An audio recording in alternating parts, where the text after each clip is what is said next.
Recording has begun. Assalamu alaikum wa rahmatullahi wa barakatuhu. My name is Shahzad Hussain and I live at 20 Primary Way in Undercliff, Bradford. And today it's been 146 days since my brother's been kidnapped from my care and being held hostage and at ransom by the local authorities and all the other authorities such as the police force and the health authority and everybody else is kidnapped my brother and holding him at ransom. Today also happens to be the 1st of January 2024, first day of the month, first day of the new year. So we're going to be looking into seeing how this works out now for the new year. It's wet and cold outside. I'm just very, very disappointed and despondent and despairing the fact that the authorities have taken control of the situation and are now holding my brother at hostage and at ransom without informing me of what's happening or where he is and what kind of conditions they're holding him under. It's completely deplorable and despicable of them. New Year started. I didn't get to spend any time for his birthday together. We didn't get to spend time at Christmas together. I've not had to see him for New Year's together, and all because the local authority is so desperate now to cover up its own faults and failures, and it's now looking to obviously it has been targeting and victimizing me quite clearly. I mean, there was no reason to have me arrested. It was a false arrest. I was quite clearly cooperating with his social worker Christopher Browell, but Christopher Browell itself couldn't really do anything. We were basically at an impasse, and that impasse was there. I've just reviewed some of my conversations with Mr. Browell in May, at the end of May 2023. There was an impasse. Nothing was moving forward. They were just trying to give me some gobbledygook of, we're professionals. You have to understand this is how we're supposed to do things, and this is we're doing things according to like policies and procedures that we have. It's nothing. It's all just. They're just all wrangling it. They don't know what they're doing. They're just obviously in unprecedented, uncharted territory. Even when they know what they're supposed to be doing, they can't do the jobs properly when they do all policies and procedures in place. We are now at such a situation where it's no man's land. There is the Wild West, no man's land. There is no clear structure in place. There is no legal framework in place. It's basically do as you please, and we'll just cover up everything else subsequently. There's absolutely no legal justification for them to have taken my brother in this manner, to continue to hold him hostage like this. Oh my God, did you see that? There was a rat there. Bloody rats, eh? There was just a rat that just moved across. Rats everywhere.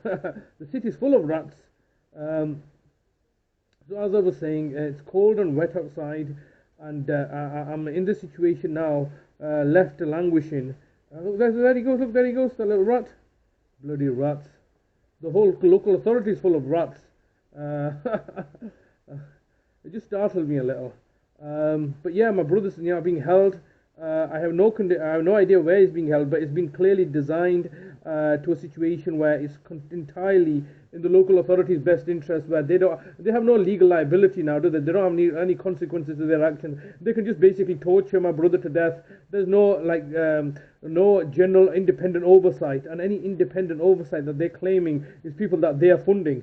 So you can't have really independent oversight when you're funding the very people that are meant to be independent, such as the IMCA, Independent Mental Capacity Advocates. But I don't think they even rely upon them. They just don't want anybody to record them. I mean, the fact that they held my mother hostage for the last 334 days of her life and then ended her life like this with no consequences. And this is ideally the situation, in it. You want to provide a service. I mean, I'm sure everybody wants to do that. I'm sure there's many people out there providing a service that there's no legal consequences, so there's no consumer law or anything like this to put in place. As it presently stands, that's the way they want to operate, because they've got no legal liability. They're just like plausible deniability. It's not even plausible deniability. It's just deniability. We'll just deny it. They know, got no evidence. And quite clearly, it's quite evident that what they're doing is clearly a designed strategy under contrivance and fraud and deception and corruption. But it's just basically power, authority and power dominating and controlling in a situation that they're ill-equipped with. It's a highly complex situation, and it requires an expertise to handle the situation. And what they're saying is, we don't want to pay for the expertise because it costs us. We're penny pinching, saving, trying to save money.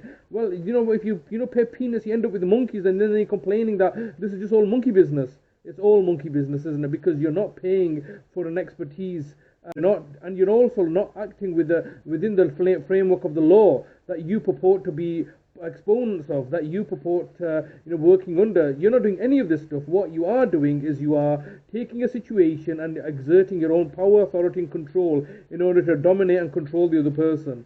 Today is the 1st of January 2024. The time is around about 8 o'clock.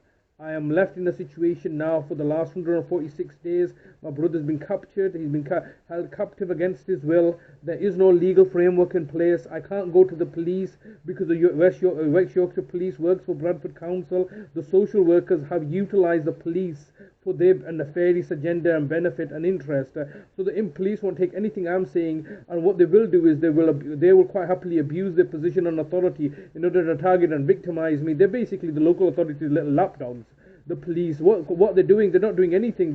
They're just basically taking instructions from Bradford Council, and it's always been the case, hasn't it? It's always been the case that, the council says jump, and everybody just lines up and say how high, because everybody just stands in, acquiesces to their authority. I don't do that because I know the fact that they're wrong and they are endangering life, and more importantly, they're not paying me. I mean, that's what it comes down to, innit? You pay me, I'll get in line too. But if you're not going to pay me, I have that freedom and liberty to expose your fraud and corruption and lies and deceptions.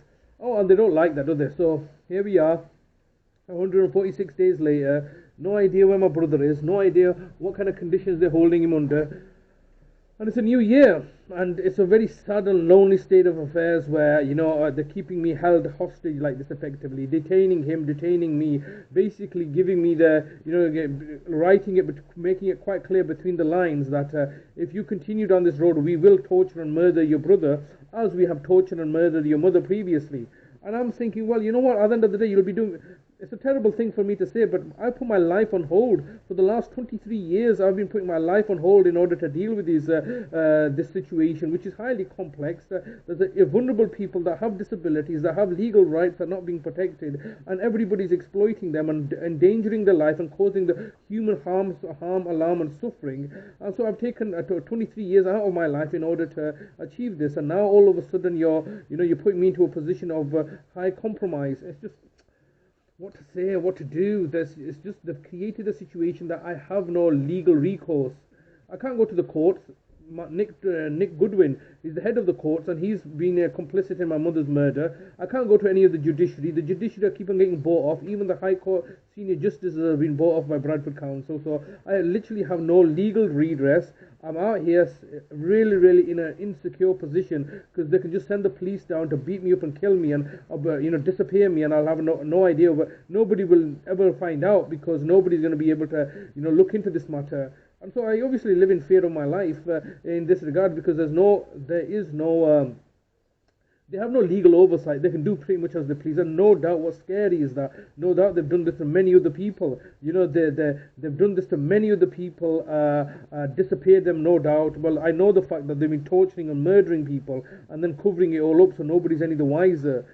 It's all despicable and deplorable and contentious and degrading and humiliating, the situation that they've created for me and placed me into. So there's very little I can do other than just make these videos and publicize them and let everybody know that, look, this is the situation that they've placed me and my brother into, just leave it up to into the hands of God, actually, because there's nothing I can do. I'm not going to be acting violently or give them the pretext to put me into prison.